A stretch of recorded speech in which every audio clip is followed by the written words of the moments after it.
Kasi ba makarinig ng trivia about this building? You know this building in Bangka, Starbucks?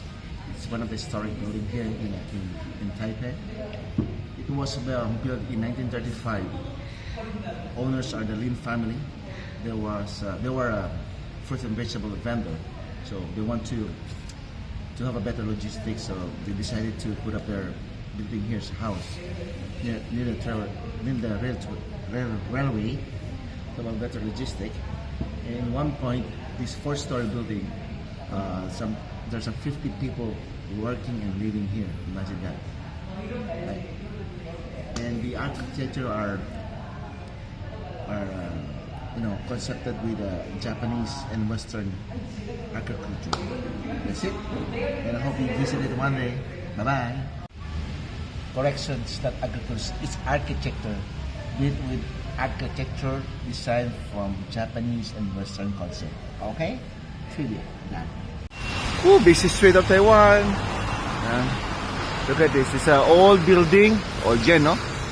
So like one of the historical building. You can find a Starbucks inside.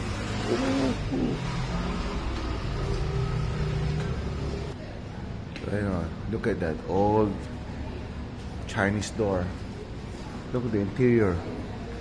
Tingnan mo yung interior ng ano. Talagang na-preserve nila yung interior. Meron pa tayong sa labas. Pwede ka magkape doon. Look at that. Very nice. I'm taking that French croissant and cappuccino. Okay, that's a food selection, bread selection, and everything. Menu joy, menu joy.